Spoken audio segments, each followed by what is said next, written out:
নমস্কার, রয়েস র্যাম্বল চ্যানেলে আরেকটি নতুন ব্লগে আপনাদের স্বাগত জানাই। আমি এখন আছি দুর্গাপুর এক্সপ্রেসওয়ের ওপর হোটেল হিন্দুস্তান ধাবা। তো আমরা এখন যাচ্ছি শান্তিনিকেতন, আর সেখানে একদিন কাটাবো, তারপরে যাব আমার মামার বাড়ি। যতটা পারি ব্লগ করব, সঙ্গে থাকবো। এখন সকাল 7:45, আমাদের খাওয়া দাওয়া হয়ে গেল। আমরা খেয়েছিলাম আলু পরাঠা, যেটা নিল 95 টাকা করে, বেশ সুন্দর ছিল, আর চা। এবার আমরা যাত্রা শুরু করব শান্তিনিকেতনের দিকে। অর্ধেক রাস্তা এসছি, বাকি অর্ধেক রাস্তা যাওয়া বাকি। আজ 1 মে দিবসের ছুটি, আর কালকের দিনটা অফিসে ছুটি নিয়েছি, একটা লং উইকেন্ড কাটিয়ে আসবো। একদিন শান্তিনিকেতনে আর বাকিটা মামার বাড়িতে।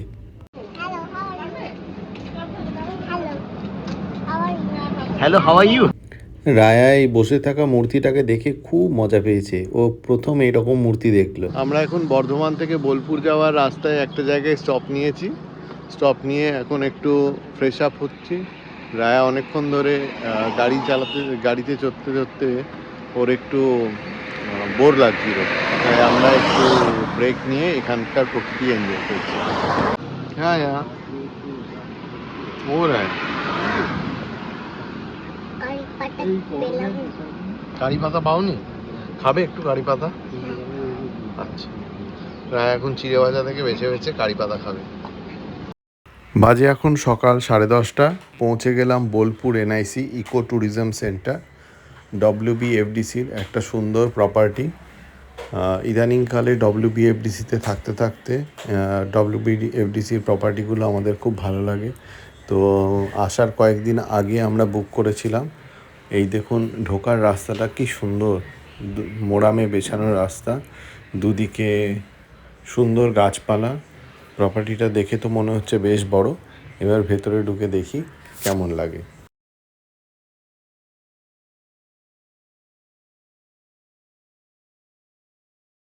পৌঁছে গেছি WBFDC বোলপুরের প্রপার্টিটাতে।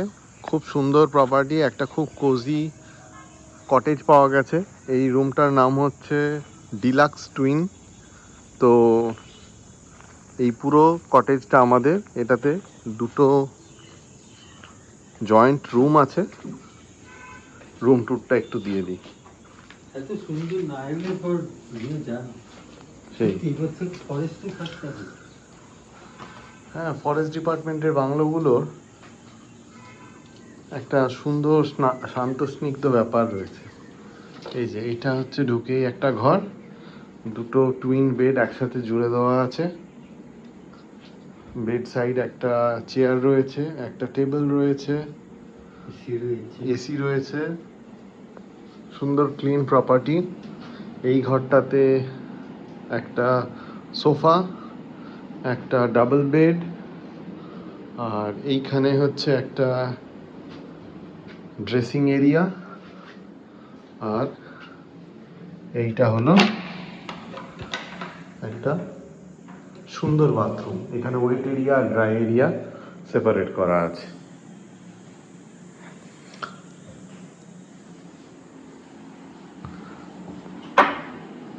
আজকের দিনটা আমরা এখানেই থাকছি, আর কালকে এখান থেকে যাব আমাদের মামার বাড়ি।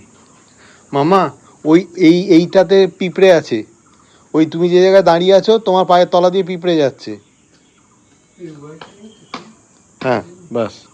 আমাদের হোটেলের পাশেই হচ্ছে বল্লভপুর অভয়ারণ্য, যার আরেকটা নাম হচ্ছে ডিয়ার পার্ক। তো আমরা এখন ডিয়ার পার্কের ভেতরে যাচ্ছি। ডিয়ারদের এই সময় খাবার দেওয়া হয়, আশা করি রায়ার ভালো লাগবে।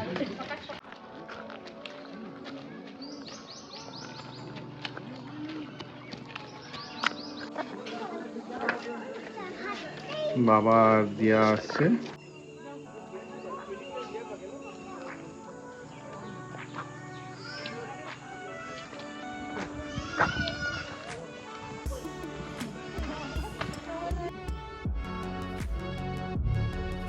জায়গাটা খুব নিস্তব্ধ, নিরিবিলি। এখানে আজকে ভাগ্যক্রমে রোদ থাকলেও অতটা গরম নয়।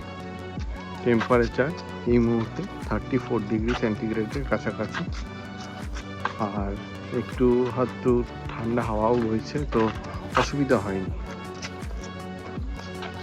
হাওয়াটা চলার দরুন অসুবিধা হচ্ছে না, মিষ্টি একটা হাওয়া, ভালো লাগলো জায়গাটা। আর সব থেকে ভালো ব্যাপার, এই ডিয়ার পার্কে এন্ট্রির জন্য কোনো প্রবেশ মূল্য নেই, এন্ট্রি একদম ফ্রি। খালি একটা গভর্নমেন্ট আইডি কার্ড দেখাতে হবে, তাহলেই হবে। এখানে বোঝা যাচ্ছে না, অনেক হরিণ বসে আছে, সব হরিণগুলো খাওয়া দাওয়া করে এই জায়গাটাতে বসে আছে, এইখানটাতে। এইটা একটা হরিণের মুখ। আচ্ছা রায়ামা, তুমি কোথায় এসছো তুমি জানো? একটা জঙ্গলে, সেই জঙ্গলটা কোথায়? গোবরাতে। গোবরাতে না? আজকে আমরা কোথায় আছি? কবিগুরু কোথায় ছিলেন? কবিগুরু রবীন্দ্রনাথ ঠাকুর। তার বাড়ি কোথায়? শান্তিনিকেতন। শান্তি। এই ফরেস্টে ঢুকেই একটা বোর্ড আছে, সেখানে প্রত্যেকটা স্টেট অ্যান্ড ইউনিয়ন টেরিটরি, যেটা মানে স্টেটের বার্ড, সেগুলো এখানে শো করা আছে।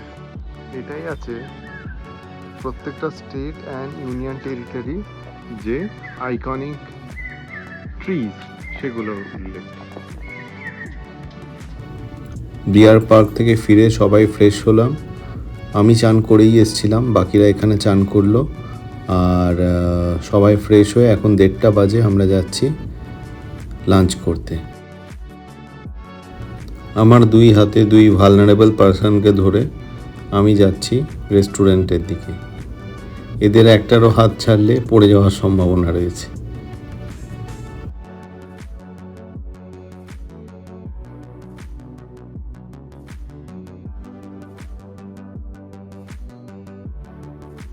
বাজে এখন দুপুর 2:30, আমরা খাওয়া দাওয়া করলাম, খুব সুন্দর খাওয়া দাওয়া হয়েছিল।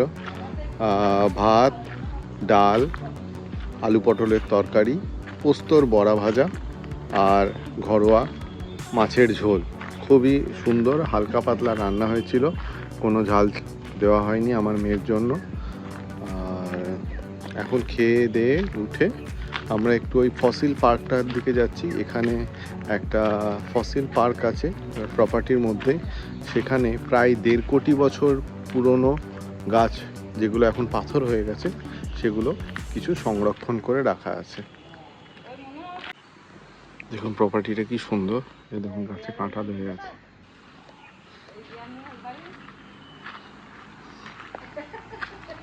এইটা হচ্ছে ডাইনিং হলটা, যেখানে আমরা খেলাম।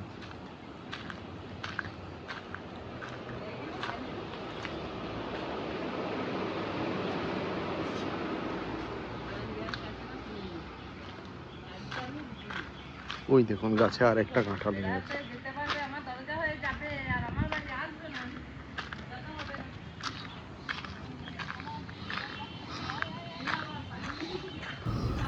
মোরামের রাস্তার এই খড়মড় খড়মড় শব্দটা আমার খুব ভালো লাগে। ছোট থেকে একটা ভালো লাগার জিনিস এটা। এখন এই রাস্তা ধরে হাঁটতে হাঁটতে যাচ্ছি আমি ফসিল পার্কের দিকে, বাকিরা একটু এগিয়ে গেছে।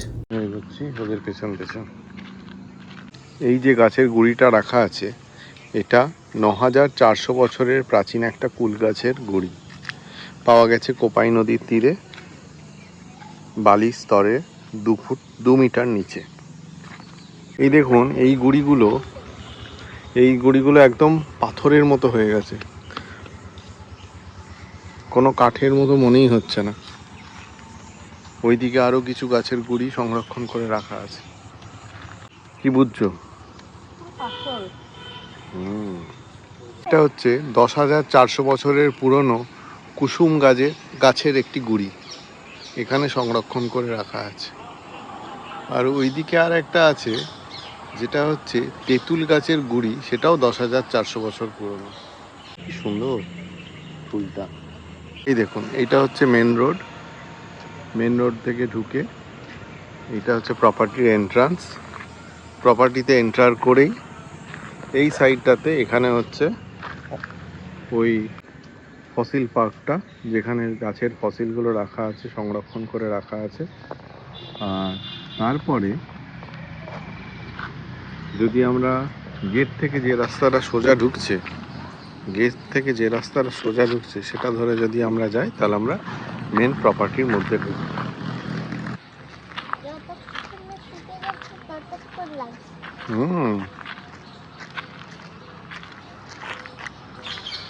এখন 2:45 বাজে, রোদের যথেষ্ট তেজ রয়েছে, কিন্তু তাহলেও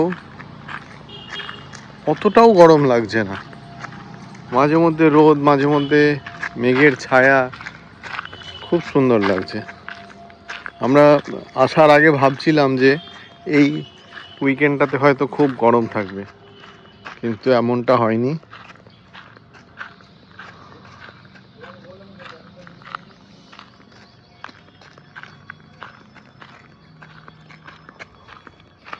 রাজ্য বন দপ্তরের এই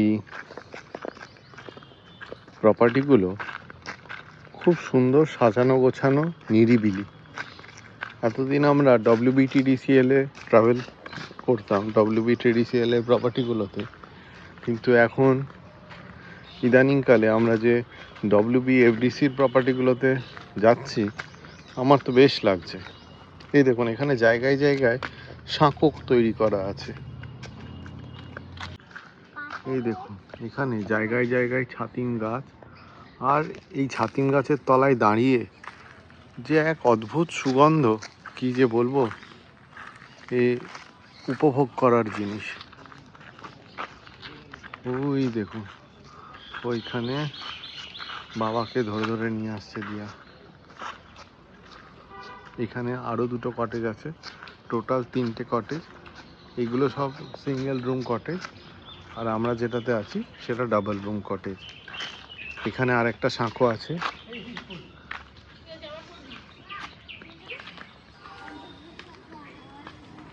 এই দেখুন, এখানে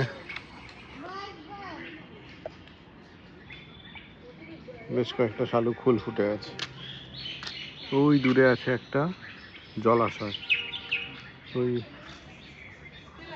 ওই প্রপার্টিটা, ওটা হচ্ছে আমাদের।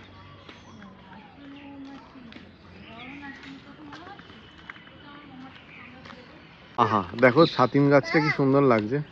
আমি একটা বাস কারে আওয়াজ, একটা বিয়ে হানি আওয়াজ আজ পেলাম গানে। বি হাইভের আওয়াজ পেলি? না, বিয়ে। আরে বীজের আওয়াজ পেলি? হ্যাঁ, একটা বিয়ে কি করে হলো? একটা বিয়ের আওয়াজ পেলি? হ্যাঁ, কানে বলতে। ও, সত্যি বলছি। তো তুমি দেখতে পেয়েছো না শুধু কানে আওয়াজটা পেয়েছো? আমি শুধু কানে আসতে পেরেছি। আচ্ছা, একটু সতর্ক থেকো। বীজ তো ফুলের থেকে মধু খেতে এসছে, ওর আর কি দোষ বলো?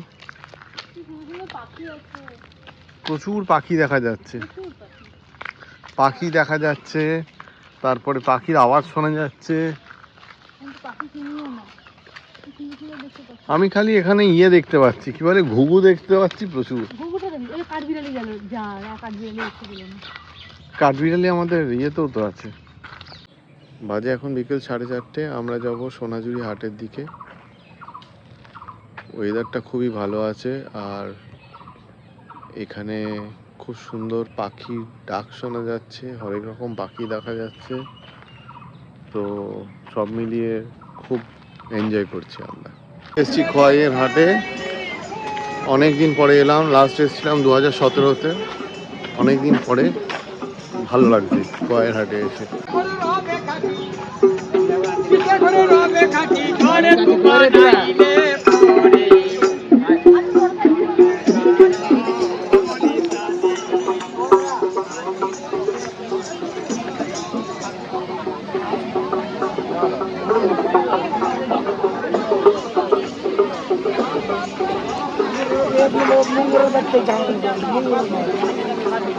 এবং কি সুন্দর সুন্দর। আজ বৃহস্পতিবার, কিন্তু বৃহস্পতিবার হলে কি হবে, বৃহস্পতিবার আকাশে মেঘ, বৃষ্টি নাম্ব করছে, কিন্তু খয়ের হাটে কোনো তার প্রভাব পড়ছে না। এখানে ভিড় যেমনকে তেমন। আগে ছিল শুধুমাত্র শনিবার দিন করে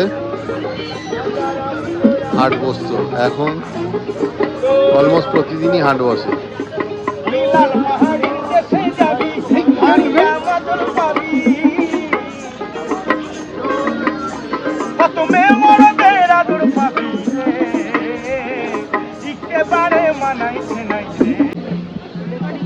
বলো।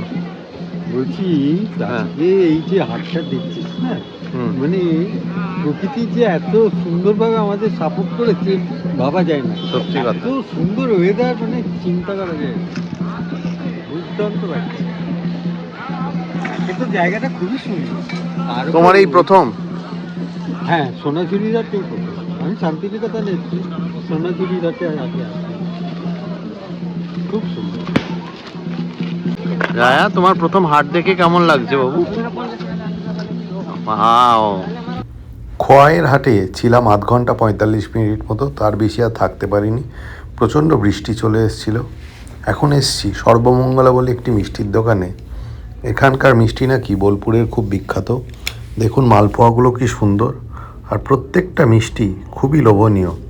মন্ডাগুলো তো আমাকে খুব ডাকছিল, অনেক রকমের মন্ডা, লাল মন্ডা, সাদা মন্ডা, যাই হোক। এখন বাজে রাত্রি 8:30। আমরা সোনাঝুরি হাট থেকে বেরিয়ে গেছিলাম এক আত্মীয়ের বাড়ি, সেখান থেকে ফিরলাম কিছুক্ষণ আগে। এখন আমরা একটু পরে ডিনার করতে যাব, তারপরে এসে একটা লম্বা ঘুম দেব। আজকে উঠেছি সকাল 3:30-র সময়, তারপরে প্রিপেয়ার হয়ে বেরিয়েছি আমার বাড়ি থেকে প্রায় 4:30 নাগাদ। তো একটা লম্বা দিন ছিল, এখন বেশ টায়ার্ড, সবাই যে যার মতো আরাম করছে। একটু পরে ডিনার করে লম্বা ঘুম দেবো। এখন খেতে যাচ্ছি। এখানে সন্ধ্যা থেকে প্রচণ্ড বৃষ্টি হয়েছে, আর ওয়েদার এখন প্রচণ্ড ঠান্ডা। চারিদিকে ঝিঝির ডাক, ছাতিম ফুলের গন্ধ, ঠান্ডা ঠান্ডা ওয়েদার, সব মিলিয়ে একটা দারুণ পরিবেশ। রাত্রে ডিনারে আছে আমাদের মিক্স ভেজিটেবল, এগ, ডাল, আর আসছে রুটি। দেখা হবে কালকে সকালে। কালকে সকালের প্ল্যান হলো, গন্তব্য হলো আমাদের মামার বাড়ি। Good morning. আজ 2 মে, বাজে সকাল 7টা। উঠে পড়েছি বেশ কিছুক্ষণ, বাইরে একটু হাঁটতে বেরিয়েছি। বাইরেটা খুব সুন্দর লাগছে, আজকে রোদ ঝলমলে আকাশ। আর যেহেতু কাল রাতে খুব বৃষ্টি হয়েছিল, এখানে ওয়েদারটা এখনও খুব ঠান্ডা। তো আজকে আমার প্ল্যান হচ্ছে যে আজকে আমরা এখান থেকে 10টার সময় চেক আউট করবো, ব্রেকফাস্ট খেয়ে দিয়ে। তারপরে যাওয়ার পথে শান্তিনিকেতনের কিছুটা দর্শনীয় স্থান যদি হয় কভার করে তারপরে চলে যাব আমার মামার বাড়ি। সেটা হচ্ছে সিউড়ির কাছে একটা গ্রাম, নাম হচ্ছে গোবরা।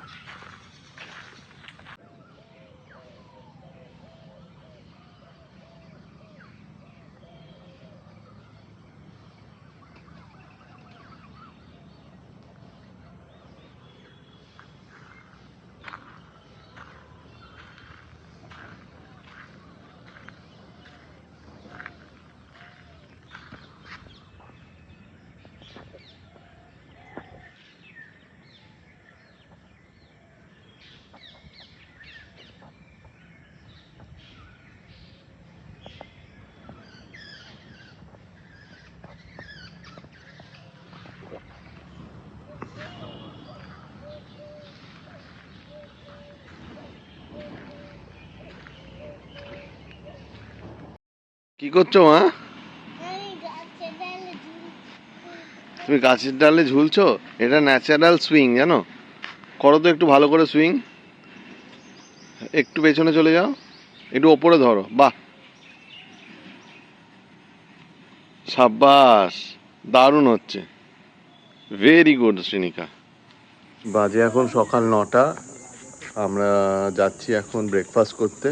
ব্রেকফাস্ট করে আমরা বেরিয়ে পড়বো। গাছতলায় বসে দাদু আর নাতনি গল্প করছে। দাদু কি সব গল্প শোনাচ্ছে আর নাতনি মন দিয়ে গল্প শুনছে। এই হচ্ছে আমাদের কটেজ। আর কটেজের পাশে রয়েছে একটা ওয়াটার বডি। এখানে সকালবেলা অনেক পাখি ছিল। এইখানে অনেক ধরনের পাখি দেখা যাচ্ছিল। এই মুহূর্তে একটা দেখুন সুন্দর নীল রঙের একটা পাখি, অপূর্ব লাগছে। ক্যামেরায় কতটা বোঝা যাচ্ছে জানি না। বাজে এখন সকাল 10টা 20। আমরা হোটেল থেকে চেক আউট করে চলে এসেছি বল্লভপুর ওয়াইল্ড লাইফ স্যাংচুয়ারিতে। আর এখন হরিণদের খাবার দেওয়া হবে। তো আমরা এখন হরিণদের একদম কাছ থেকে দেখতে চাই। রায়া আমার মেয়ে ব্যাপারটা খুব এনজয় করবে, সেই জন্য আমরা এখন তাড়াতাড়ি যাচ্ছি। দেখুন কত কাছাকাছি হরিণ, অনেক হরিণ।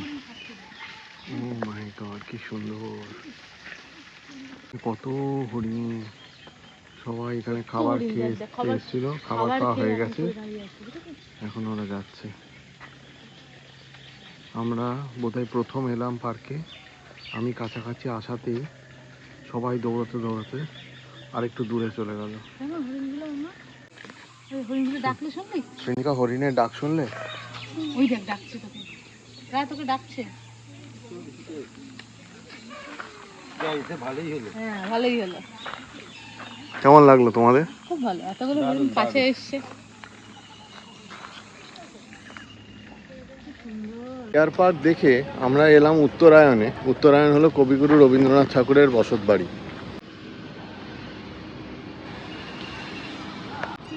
শান্তিনিকেতনে উত্তরায়ণের ভেতরে ছবি তোলা বারণ, তাই ভিডিও করতে পারিনি। আমরা মিউজিয়ামটা দেখে এসে এখন বাইরেটা ঘুরছি। রায়া, তোমার কেমন লাগলো রবীন্দ্রনাথের বাড়ি? কি কি দেখলে? কিন্তু আমি খাটটা দেখতে পাইনি কেন? রবীন্দ্রনাথের খাট ওটা এখন বন্ধ ওটা এখন বন্ধ মা। আছে মাগো। ঘুরে আসি আমরা, তারপরে আমরা আবার কিন্তু তুমি কি কি দেখতে পেয়েছো সেটা বলো। চশমা দেখতে পেয়েছি, রবীন্দ্রনাথের চশমা আর বই দেখছি, আর আর টেলিফোন দেখছি, টেলিফোন, আর একটু জোরে বলো। পেন, তুলি, কালার্স, শেলস। আর কোন প্লেটে খেত। এই মুহূর্তে আছি আমরা লিলি পুল। লিলি পুল হচ্ছে একটা ফুলের বাগান যেখানে অনেক শালুক ফুল ফুটে থাকতো। আর মাঝখানে একটা রবীন্দ্রনাথের ভাস্কর্য, যেটা একটা পোল্যান্ডের শিল্পী বানিয়েছিলেন। আবহাওয়া আজকে খুবই মনোরম। আর এরকম আবহাওয়াতে আমাদের রোদের মধ্যে জল খেতে নেই মা। ঘুরতে খুবই ভালো লাগছে। এটা হলো রথীন্দ্রনাথ, মানে রবীন্দ্রনাথের ছেলের বাসভবন। এটা বৈঠকখানা, কি সুন্দর না? এই বাড়িটার নাম হলো পুনশ্চ। এটা ছিল সুরেন্দ্রনাথ করের পরিকল্পনায় তৈরি। এটার চারপাশে খোলা বারান্দা ছিল। দিনের বেলায় রবীন্দ্রনাথ এসে মাঝে মধ্যে এই ঘরে বসতেন। আর এই বাড়িটির নাম হলো উদিচি। এটা ওনার তৈরি শেষ বাড়ি। এটা তৈরি করেছিলেন খোলা আকাশ দেখবার জন্য। শারীরিক অসুস্থতার কারণে এই বাড়িটি আর উনি বেশি দিন ভোগ করতে পারেননি। আগে এই বাড়িগুলোর ভেতরে আসবাবগুলো দেখা যেত, ভেতরে ঢোকার পারমিশন ছিল। আমি 2017-তে এসেছিলাম, তখন এগুলো দেখতে পেয়েছিলাম। এখন আর এই বাড়িগুলির ভেতরে ঢোকার অনুমতি নেই। ওইখানে দিয়া আর বাবা ওরা এই বাড়িটার সম্বন্ধে জানছে। বাড়িটার নাম শ্যামলী। এই বাড়িটির নাম হলো শ্যামলী। শ্যামলী, এটি হলো একটি মাটির বাড়ি, এখনো কি সুন্দর মেনটেন। এই শ্যামলী বাড়িটিতে গান্ধীজি আর ওনার ওয়াইফ এসে থাকতেন। এই বাড়িটার নাম হলো কোনারক। এই কোনারক বাড়িটা আসবাবপত্র নিয়ে রবীন্দ্রনাথ অনেক এক্সপেরিমেন্ট করেছিলেন। বাড়িটিতে নাকি 14টা ডিফারেন্ট লেভেলে ছাদ রয়েছে। আর এই বাড়িটিতে নাটকের মহড়া হতো। এই হলো রথীন্দ্রনাথের বসত বাড়ি। এই উত্তরায়ণের জায়গাটা অপূর্ব সুন্দর আর খুব ওয়েল মেনটেন। এখানে প্রবেশ মূল্য হলো 100 টাকা, আর মেনটেনেন্সও যথেষ্ট ভালো। এটি হলো রামকিঙ্কর বেইজের বিখ্যাত সাঁওতাল স্ট্যাচুটি। সিমেন্টের তৈরি এই স্ট্যাচু। খুব ভালো লাগলো একদিনের এই শান্তিনিকেতনের ট্যুর। মে মাসের দিকে এসেও আবহাওয়া যে এতটা মনোরম হবে ভাবতে পারিনি। খুব ভালো লাগলো বোলপুর এনআইসি ইকো ট্যুরিজম সেন্টারের WBFDCর প্রপার্টিটা। খুব ভালো লাগলো আবার উত্তরায়ণ কমপ্লেক্সটা দেখতে।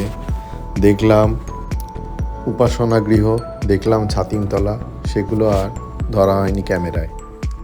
ব্লগটা কেমন লাগলো অবশ্যই জানাবেন।